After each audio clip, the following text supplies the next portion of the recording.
Hey everyone, welcome back. If you love real feeling horror, dark legends, and stories that keep you awake at night, make sure to hit subscribe and turn on the bell, so you never miss a story in the dark. Tonight I bring you a tale from the far side of the world. A riverside village, where silence has edges, and a lantern burns every night without a hand to light it. So put on your headphones, turn off the lights, and let the darkness speak. This is The Last Lantern by the River. Let's begin. Night in the village felt darker than the sky itself. Imran, a young journalist, rode his motorcycle off the main road and into the silence of Madhabkala. The houses were low, the trees leaned heavy, and beyond everything, the river slept like a giant animal. On the veranda of the village headman's house, a lantern burned with a clean glass belly and a black crown. No one admitted to lighting it. Some said a vendor, some said a boatman, others whispered, "It lights itself." The headman, Fazl Molla, looked at Imran and said softly, "Here, when the night stands up, we sit down." Inside his small room, Imran opened his recorder. He noted, the air tastes of salt, not sea, but tears. Then he froze, because under the hiss of the tape, he heard something else. Tup, tup, tup. Wet footsteps, moving away from his door, down the path toward the river. Lantern in hand, he followed. The river steps were old, ribbed with moss. At the last post, a lantern already burned. Its flame leaned as if trying to speak. Imran whispered, "Who's there?" The water rippled. Something rose. Not a body, not a face. Just long strands of hair, curling once like a hand waving goodbye, then sinking back under. Imran's torch slipped from his hand, fell into the river, and hissed into darkness. A voice came. A girl's voice. Not near. Not far. Everywhere. "Find my name. The one they gave me is a lie. Bring the right name." To the lantern. Imran's throat tightened. "If I say the wrong name," the river whispered, "then someone else will sleep and not wake." He backed away, his eyes catching carved letters on the old post. Moss had almost hidden them, but he could read part of it. RUPS. The rest was lost, for now. And that night, back in his room, he found wet footprints on the floor. Small, bare, made not of mud, but of clean water. The next evening, Imran returned to the river. The villagers had warned him again and again. Do not go near the steps after dark. But curiosity was louder than their fear. The path was narrow. Bushes pressed close on both sides. Every few steps, the smell of wet rope and old wood drifted in the air. When he reached the steps, the lantern was already burning. Its flame looked taller than the night before. And below the last plank, something rang softly, like a hidden bell under the water.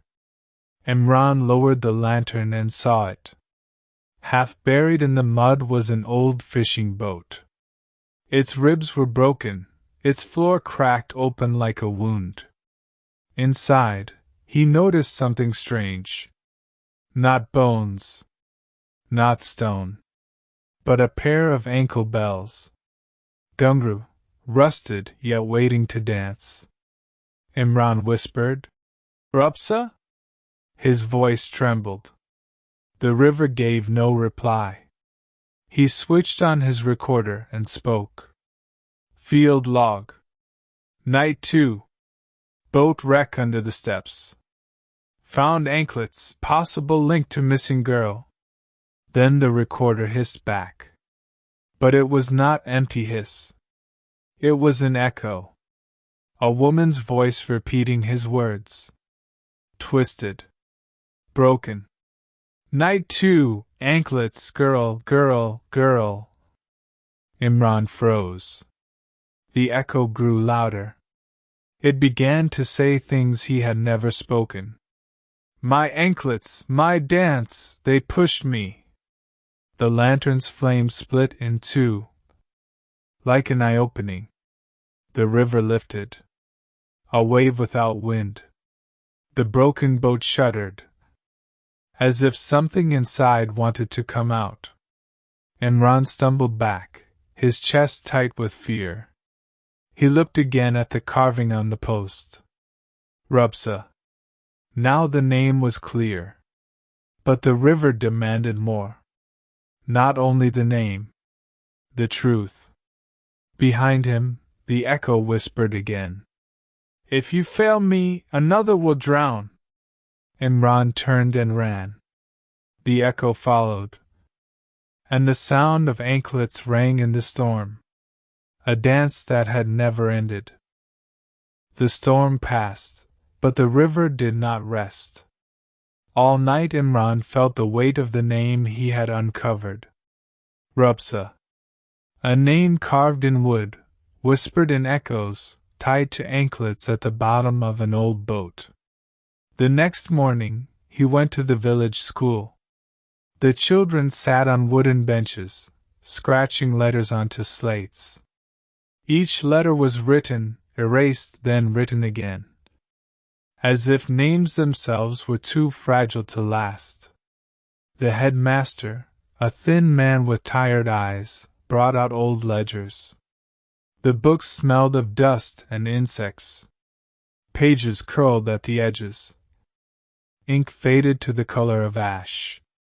Imran turned the pages slowly. Attendance records. Scholarship lists. Punishments written in neat columns. And then he found it. A line in one ledger had been rubbed over and over. As if someone wanted the name beneath to disappear. The paper was thin, almost torn through. He held the page up to the light. Two names showed faintly. One written on top of the other. Neither was clear. But both were real.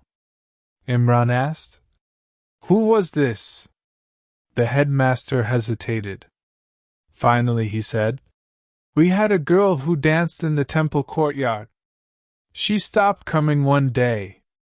After that, the river took her. Her name? Imran pressed. The headmaster shook his head. The river eats names first. Faces are easier to forget once the names are gone. Imran wrote in his notebook. Ledger torn. Two names. One erased, one hidden. Connection to Rupsa likely.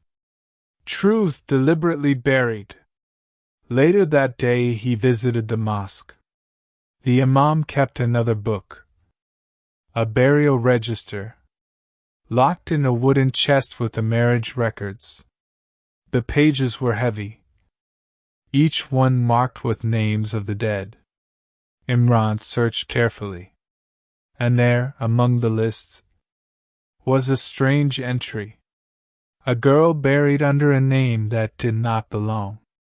The handwriting was shaky, as though the writer had been forced. A thought chilled him. Someone had given Rupsa another person's name. On paper, she was erased. In the ground, she was misnamed. And in the river, her spirit was restless. As he closed the register, the imam said quietly, Do not disturb the past. It only wants to be left alone. But Imran knew the past was not sleeping. It was awake, waiting by the river steps, with anklets that would never stop ringing. That night the sky grew heavy. Clouds pressed down on the village like a dark ceiling. By evening, the first drops fell, and the river began to stir. Imran sat at his desk, notebook open, recorder ready. He could not stop thinking of the torn register, the erased name, and the girl who had been buried as someone else. He wrote only one line before the storm broke open. Truth drowned in paper will rise in water. The thunder shook the room. Wind pushed at the shutters. And then came a sound that was not the storm.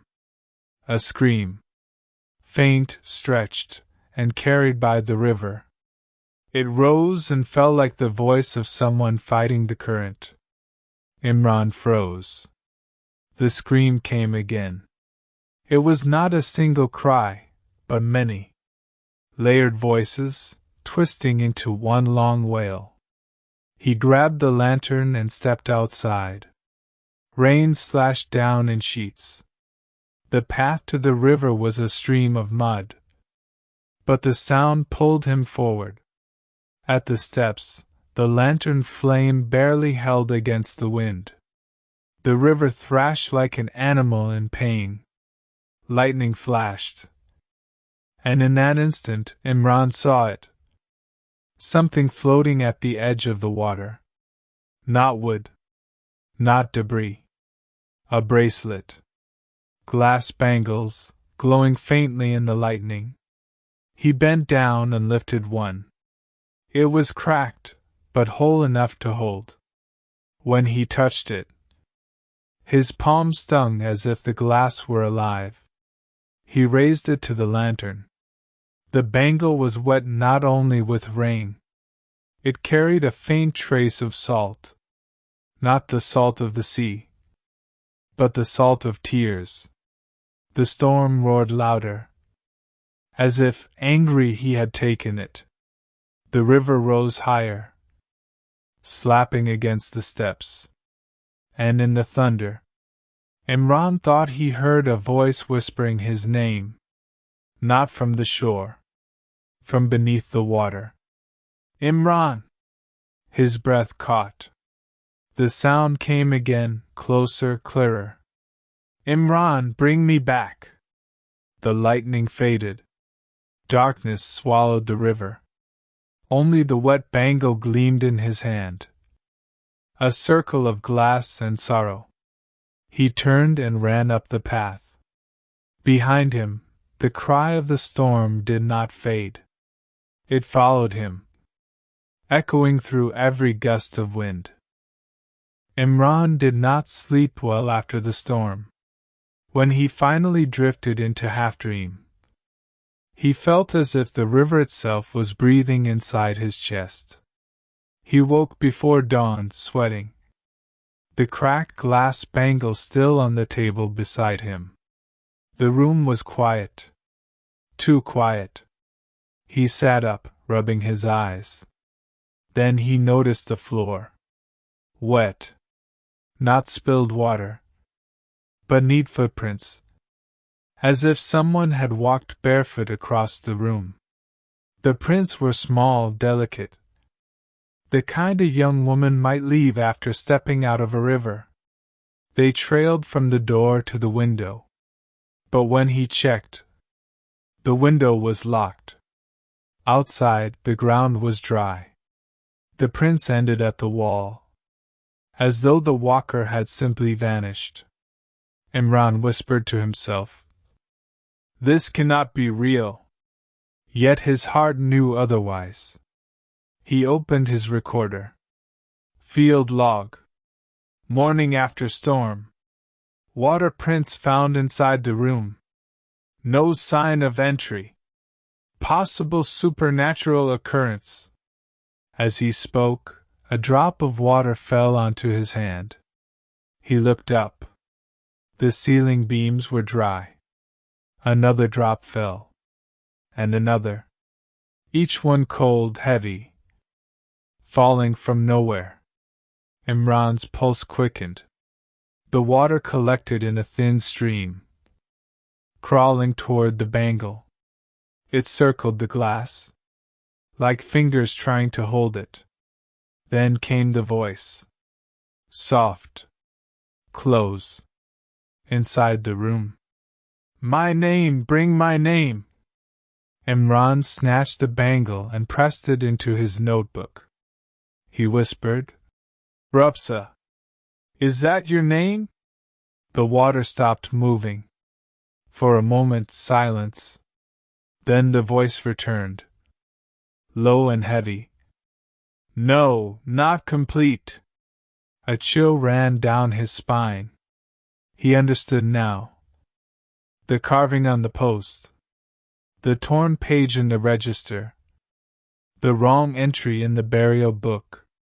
Someone had cut her name apart, piece by piece, until she no longer belonged anywhere. The lantern by the steps was calling him again. He knew it.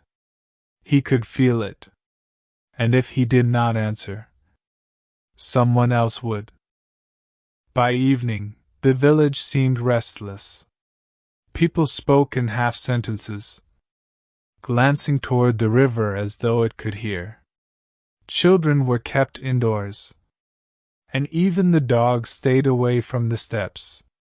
Imran walked there alone, lantern in one hand, notebook in the other. The cracked bangle pressed against his pocket. Each step felt heavier than the last. At the river, the lantern was already burning. Its glow trembled on the water's skin. Imran lowered himself onto the slippery planks, his eyes fixed on the wrecked boat half hidden beneath. This time, he climbed down closer. The wood groaned under his weight, and the smell of algae stung his nose. When his lantern light reached the gap in the boat, he froze. Inside the broken hull, half buried in mud and silt, lay a pair of anklets. Not just rusted pieces of metal, but delicate gungroo bells, each bead still waiting to sing. Imran reached down. The water around the anklets rippled, though the river above was calm. He touched one lightly, and a faint sound rose. A chime. Small but sharp, like a dancer taking her first step on stage. And then the voice returned. My dance was stolen. My name was broken. Bring them back. Imran whispered. Rupsa, was it you? Were you the dancer? The anklets shivered. The boat creaked, as though something deep inside was shifting. For a moment he felt sure a body would rise. But nothing came, only the bells, ringing without hands to shake them. He climbed back up, his clothes damp, his heart pounding. The headman was waiting at the top of the path. His face looked older in the lantern light. You saw them, didn't you? Fazla asked quietly. The anklets. Imran nodded. Whose were they? The headman sighed. She was my niece. She used to dance by the temple courtyard. Every festival, her gungroos sang louder than the drums. He looked at the river with heavy eyes. But one night she never came home. We searched, but the river kept her. Imran pressed the cracked bangle into his hand. This isn't just the river, is it? Someone hid her name. Someone buried the truth.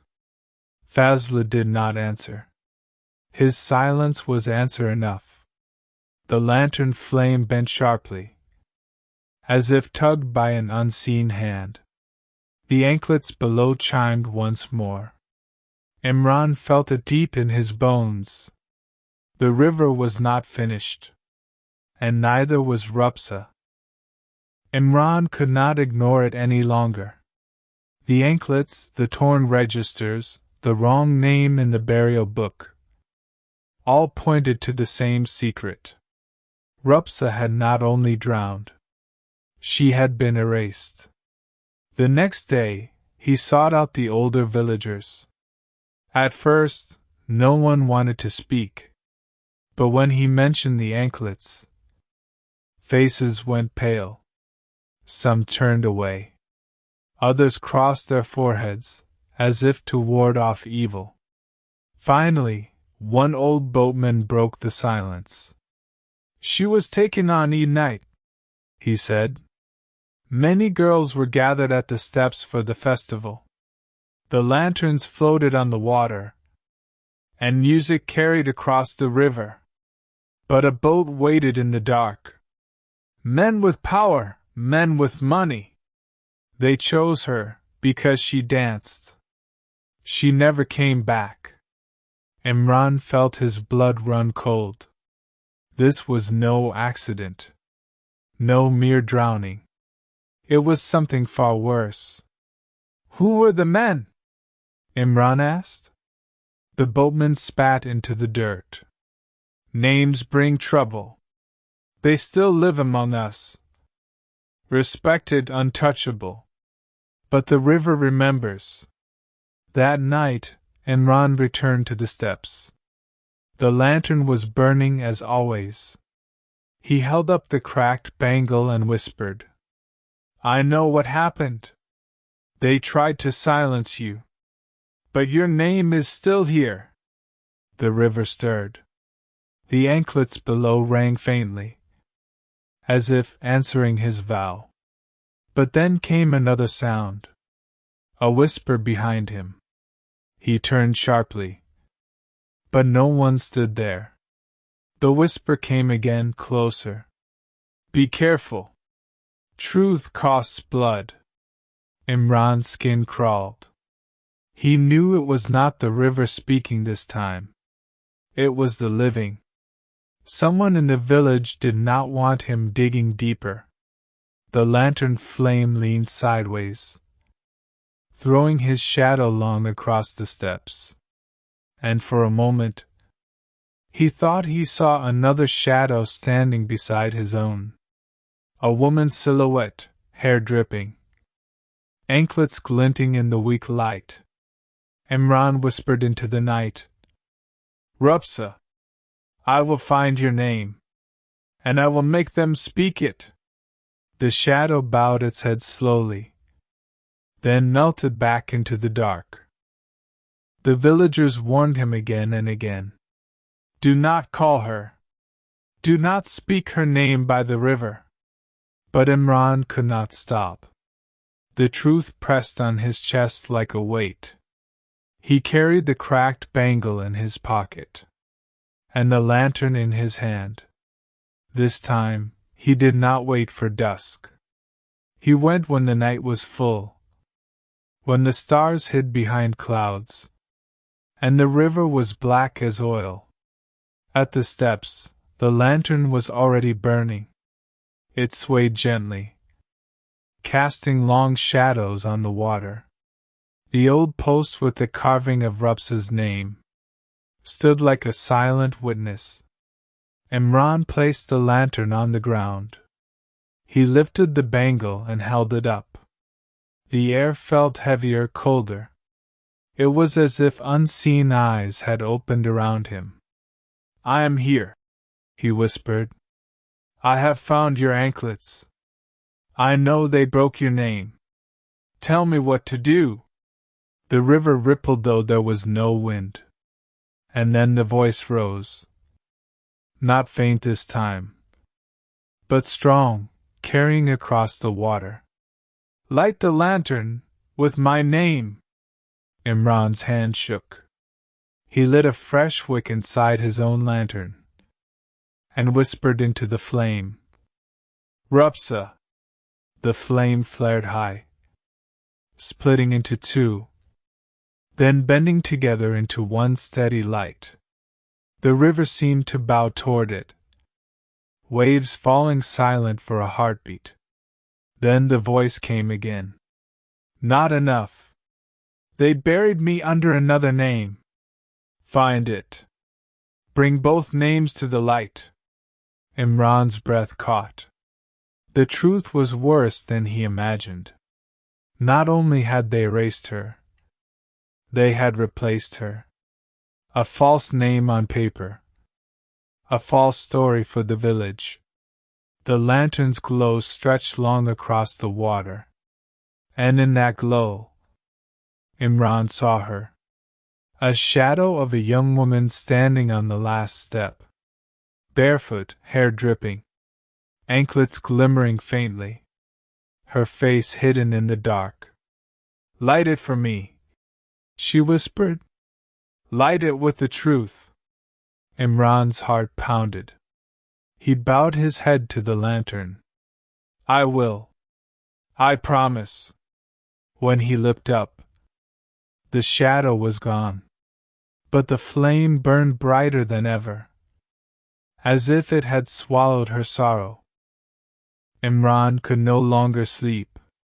Every night the river called him, and every morning he carried the weight of promises he had made. Rupsa's shadow haunted his notebook. Her name scratched into the margins again and again. He searched the burial register once more. There it was. Her death written under another name. A name that belonged to no girl in the village. A name that did not breathe. Someone had given it to her. Like a mask that could never be removed. That evening he returned to the steps. The lantern was burning. Its flame steady. As if waiting for him. He spoke aloud. I know now. You were buried as someone else. But that was never you. The river stirred. And the voice rose, stronger than before. You must bring both names. The true one and the false one. Light them together. Only then will I rest. Imran hesitated. What if I choose wrong? The air turned colder. The flame bent toward him like an accusing finger. And the voice whispered. Then you will sleep in my place. Forever. Imran's chest tightened. The meaning was clear. If he spoke the wrong name at the lantern, the curse would not free Rupsa. It would claim him instead. Behind him, the trees shifted. A figure stood in the dark. For a moment he thought it was another villager. But as the lantern's glow touched it, he saw the truth. It was Rupsa. Her hair wet, her face pale. Anklets glinting faintly. She raised her hand, pointing toward the village. Find it, she said. The one who wrote my death.